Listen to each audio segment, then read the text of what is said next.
भागलपुर जिला अंतर्गत कहलगांव प्रखंड स्थित बुद्धूचक थाना क्षेत्र के एकडारा गांव में लोग शराबी एवं दबंग प्रवृत्ति के लोगों से काफी परेशान हैं। एकडारा गांव की रेखा देवी बताती है कि 4 मई को रात के करीब 8 बजे उनका बड़ा लड़का मिल्टन शाह अपने दरवाजे पर बैठा था। तभी गांव के ही सोनेलाल शाह का पुत्र धतूरी उर्फ अमित शाह अपने माता पिता भाई और अन्य लोगों के साथ आया और उसके पुत्र को घर से उठाकर जैनू शाह के घर के पास ले जाकर बड़े ही निर्मम तरीके से पीटकर लहूलुहान कर दिया। वहीं पीड़ित परिवार ने यह भी कहा कि आए दिन दबंग लोग शराब पीकर गाली गलौज भी करते हैं, पर स्थानीय थाना पुलिस इस मामले में कोई प्रतिक्रिया नहीं दिखाती है।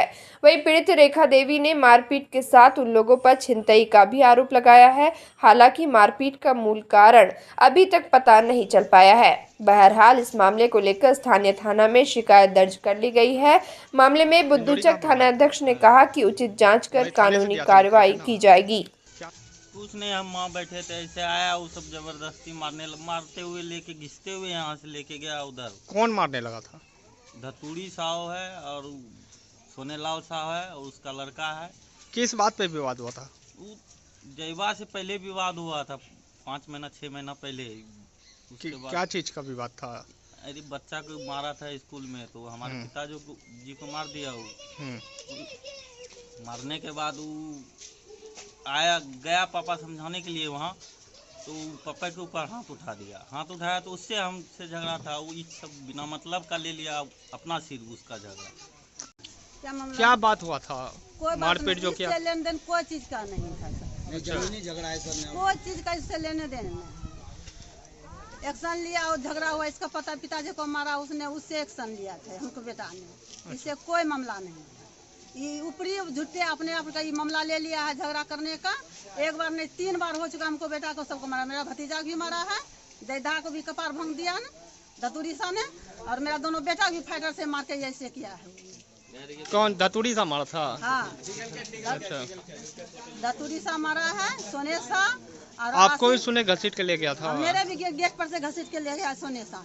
सोने सा घसीट के ले गया था? मारा पिटा भी था? हमारा पिता लाठी से मारा है सोने सा। मामला यही है कि ये लोग जो आता है ना सर, बस दारू पीता है 4-5 लड़का। कौन है 4-5 लड़का? अरे वही सोनेलाल का लड़का लोग आता है और बस गाली दे के बस आता है। और हम लोग क्या बताएंगे, बस ये लोग देखता है, बस अपना बढ़िया दिखाने लगता है। हाँ, और उसके सामने कुछ बोल भी नहीं सकता। हम लोग क्या पिया खाया, हम लोग क्या बोलेंगे? हाँ, लेकिन गार्जियन को भी चाहिए कम से कम कि भाई हमारा लड़का अगर गलती कर रहा है तो गार्जियन पकड़े। ये गार्जियन भी वही है, गार्जियन भी कुछ नहीं बोलता उसका। गार्जियन भी कुछ नहीं बता रहा है। मामला सर वो जबरदस्ती जो है बेवजह मेरे बेटा सबको घसीट के मारता है सर। कौन मारता है? सोनेलाल शाह का बेटा धतूरी सा, आशीष सा भी वो सब रहता है, उसका भाई है टोनी है। और दारू पिला करके 2-4 साथी को साथ में लेके आता है और जो है जहाँ तहाँ अकेला देख करके मारता है। मारने के बजाय कुछ आपसी दुश्मनी है? कोई लेना देना नहीं है, फिर भी जो है वो जबरदस्ती मारपीट करता है।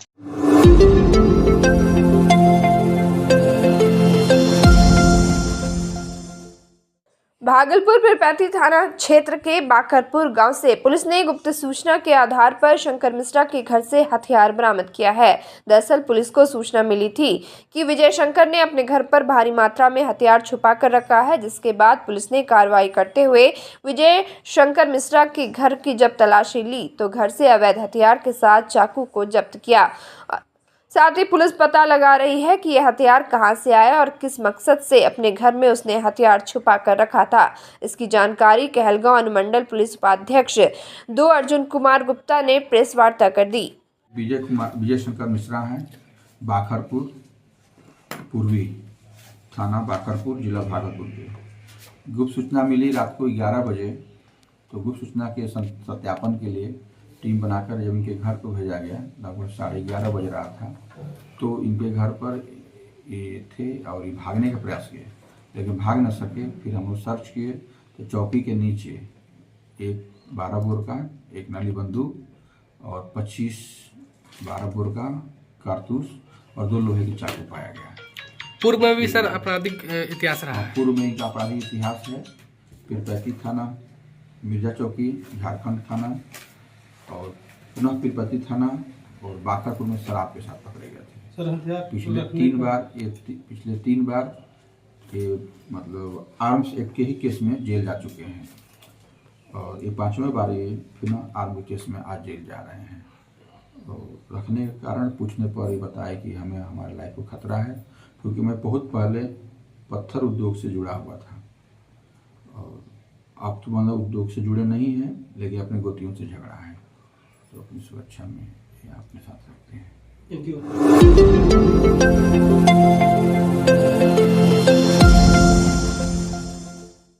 भागलपुर शहर में यातायात व्यवस्था को दुरुस्त करने के लिए जिलाधिकारी डॉक्टर नवल किशोर चौधरी के निर्देश पर सभी टोटो में एक कोड दिया गया है। कोड के अनुसार ही टोटो चालक अपने निर्धारित रूट पर टोटो चलाएंगे। इसको लेकर भागलपुर के ट्रैफिक डीएसपी आशीष कुमार सिंह ने कहा कि लगभग 4000 टोटो में कोडिंग हो गया है। बाकी बचा हुआ जो टोटो है उसमें 3 दिन के अंदर सभी टोटो चालक अपने अपने रूट का कोडिंग करवा लें, नहीं तो जुर्माने के साथ टोटो को जब्त कर लिया जाएगा। एक्चुअली टोटो का कोडिंग चल रहा था। टोटो का चूँकि रोड टाउन में बहुत सारी गाड़ियां हो गई है टोटो की, तो ज़्यादातर तत्र भीड़ लगी रहती है, एक ही रूट में बहुत सारी गाड़ियां चलती है। तो उसके लिए डीएम साहब के दिशा निर्देश पे हुआ कि सभी गाड़ियों का एक कोडिंग निर्धारित कर दें, कौन रूट में कौन चलेगा, और उसकी सुविधानुसार, इसलिए कि उसका जो आवास है ड्राइवर या ओनर का जिस एरिया में, उस एरिया से चले परिचालन हो, और उसका एक कलर, उसका रूट निर्धारित कर दिया है। तो 14 रूट हम लोगों ने निर्धारित किया है, 14 रूट दिया गया है। तो उसमें एक रूट का मैक्सिमम हम लोगों ने 500 रखा था, क्योंकि रोड का भी स्थिति देखना है कि दबाव नहीं पड़े, अत्यधिक जाम नहीं हो। तो उस स्थिति में एक जो रोड नंबर है वो नाथनगर से जो स्टेशन की ओर आती है, उसका तो फुल हो गया, 500 नहीं बल्कि 600 के लगभग हो गया। बाकी जो अभी है उसमें कुछ बाकी हैं, लेकिन इलेक्शन लोकसभा चुनाव के चलते कुछ काम इधर स्लो हुआ था, कोडिंग बंद हो गया था।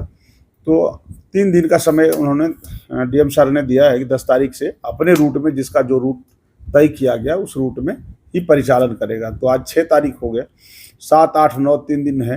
तो इस दरमियान में जो भी टोटो चालक से अपील ये है, जो भी टोटो चालक अपना कोडिंग, रूट का कोडिंग कराने से वंचित हैं, जो नहीं कराए हैं, वो इस 3 दिन का ही उनके पास समय है। इसमें आके वो ये तुलका मंजी बस डिपो में इसका कोडिंग होता है, वहाँ आके अपना रूट लें, और रूट जो बचा रहेगा उसी में दे पाएंगे। अब सारा चीज़ चेक होगा, ये नहीं कि ये इसी रूट में हमको दिया जाए और फलाना।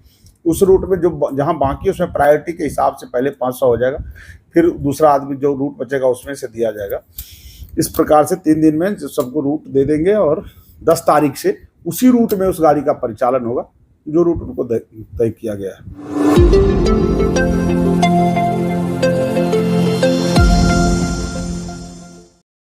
भागलपुर जिला में पुलिस की अच्छी पहल देखने को मिल रही है। भागलपुर में सिपाही ड्यूटी करने के साथ साथ सड़क पर चल रहे राहगीरों को जीवन की रक्षा और पर्यावरण की सुरक्षा का संदेश दे रहे हैं। बता दें कि धनंजय कुमार पासवान बांका जिले के रहने वाले हैं। इन्होंने वर्ष 2018 से इस मुहिम की शुरुआत की है। ड्यूटी के दौरान ड्यूटी अच्छी तरह से करते हैं और सड़क पर 2 चक्का और 4 चक्का वाहनों को जीवन सुरक्षा का भी संदेश देते हैं। जो बाइक सवार हेलमेट नहीं पहनते हैं उन्हें जिंदगी के मूल को समझाते और मुफ्त में हेलमेट देकर जीवन रक्षा का संदेश देते हैं। साथ में पर्यावरण की रक्षा के लिए एक पौधा भी मुफ्त में देते हैं। बातचीत के दौरान उन्होंने बताया कि इस कार्य में अहम भूमिका निभाने वाले उनके माता पिता, बड़े भैया, भाभी एवं भांजा सुभाष कुमार है। इन सबों का काफ़ी सपोर्ट मिलता है। ऐसा करने में उन्हें बहुत अच्छा महसूस होता है और जो भी कार्य वे कर रहे हैं वे अपने वेतन की राशि से खर्च करते हैं। सर एक्चुअली में क्या है ना, हमारा राज्य बिहार थोड़ा पिछड़ा हुआ है, तो देख रहे हैं कि बहुत लोग बिना हेलमेट के जा रहे हैं और एक्सीडेंट हो रहे हैं और एक्सपोर्ट हो जा रहा है, एक्सपोर्टेड कर जा रहा है। तो हमको लगा कि कुछ ऐसा क्यों नहीं करें कि हेलमेट फ्री ऑफ कॉस्ट दें। और हेलमेट का एक बहाना है, अब विशेष क्या है उसको सजेस्ट करते हैं कि आप हेलमेट लेके चल रहे हैं तो आप वाहन में लेके चल रहे हैं, सर में नहीं लगा रहे हैं। इस चीज़ को हम लोग निगरानी कर रहे हैं और अच्छा लगता है निगरानी करने में, ताकि हमारे देश जो है, हमारे बिहार जो है धीरे धीरे तरक्की करेंगे, है ना। फाइन करने के वजह हेलमेट क्यों दे रहे हैं सर? फाइन करेंगे सर तो हर इंसान को सर बुरा लगता है कि फाइन हो गया, है ना। तो हम लोग सोचते हैं कि इसको हम हेलमेट ही दे देते हैं, ताकि अगले बार इसको खुद शर्मिंदगी होगा और ये जो हम वीडियो बना के अगले पोस्ट कर रहे हैं तो दूसरा भी लगेगा कि नहीं वीडियो सही में बना रहे हैं तो हमको भी पहनना चाहिए फ्री। हमारे पास उतना पैसे नहीं है जो कि हम फ्री अब तो हेलमेट देंगे, लेकिन एक पहल बना रहे हैं कि नहीं एक आदमी को देंगे उसे हजारों आदमी देखेंगे वीडियो तो उनको लगेगा नहीं जब सर इतना सा काम कर रहे हैं मतलब दूसरे के लिए हम लोग स्वयं के लिए क्यों नहीं हेलमेट खरीद के पहने।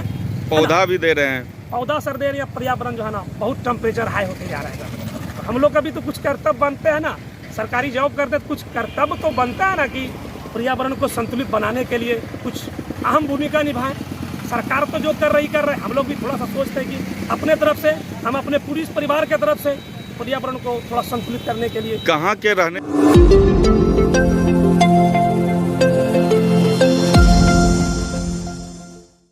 भागलपुर के सुल्तानगंज थाना क्षेत्र के बालूघाट रोड में जितेंद्र प्रताप चौधरी से रंगदारी मामले में नया खुलासा सामने आया है। इस मामले में रंजीत यादव उर्फ कनबुच्चा यादव ने मीडिया को बताया कि उनके खिलाफ लगाए गए आरोप गलत हैं। उसने बताया कि 28 अप्रैल को वह देर रात उदैला गांव में शत्रुघ्न मंडल के यहाँ शादी समारोह में भोज खाकर वापस आ रहे थे। तभी जितेंद्र प्रताप चौधरी उर्फ छोटू चौधरी ने बालूघाट रोड स्थित लालगेट के समीप उसे आवाज लगाई। तभी अलूल जलूल बात करने पर वे अपने साथियों के साथ मोटरसाइकिल पर सवार होकर घर वापस आ गए, जो सीसीटीवी कैमरे में साफ तस्वीर देखा जा सकता है। उसने कहा कि दूसरे के बहकावे में आकर उनके ऊपर 10 लाख रुपए की रंगदारी एवं चैन छिनतई का झूठा आरोप लगाते हुए फंसाने की साजिश की गई है। उन्होंने वरीय पदाधिकारी को आवेदन देकर उचित जाँच करने की मांग करने की बात कही। एक निमंत्रण पूरने गए थे शत्रुघ्न मंडल के यहाँ, उसके घर में भगिनी और भतीजी दोनों का शादी था। 2 कार्ड मिला था एक ही घर से। 28 तारीख के डेट में हम लोग आमंत्रित में गए थे और वहाँ हम लोग भोज खा करके दिलगौरी मोड़ होते हुए थाना होते हुए मोदी टोला गली दे के हम निकले तो वहाँ वो लोग खड़ा था, उससे हमको क्या लेना देना। हम अपना चले गए तो जैसे हम अपना जादव टोली गोपाल गेट जैसे हम घुसे तो हमको गरज के बुलाया, क्या मामा आए मामा सुनिए। वहां से हम घूम के हम उसको पूछे क्या बात है भाई, ना हम सब को ध्यान नहीं देते हैं। कहीं हम क्या ध्यान देंगे तुमरे पर। और उसके बाद यही सब बकावत करने लगा और अनशन करने लगा, अलूल जलूल बात बोलने लगा। उसके बाद हम वहां से रिटर्न हो गए। उन्होंने आरोप लगाया हमरे पर कि मेरा चैन छीन लिया, 10 लाख का रंगदारी मांगा और उसके बाद मेरे कनपट्टी में पिस्टल सटा के गोली फायर किया।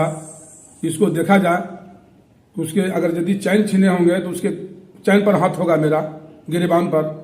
दूसरा बात कि उसके कनपट्टी में अगर हम पिस्टल सटा करके गोली फायर की है तो वहां हाथ जवाब देगा कि उसके कान बलग में उसका हाथ सटा हुआ है।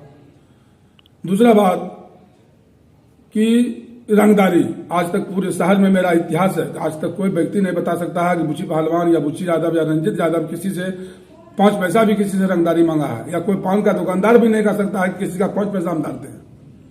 तो क्या लगता है क्या झूठे केस में आपको बिल्कुल यह देखा जाए सीसीटीवी में उस जगह विजय होटल का सीसीटीवी लगा हुआ था और बाकी जैसे हम गोपाल गेट अपना जादव टोली इन कर रहे थे वो हमको गरज के घुमा लिया।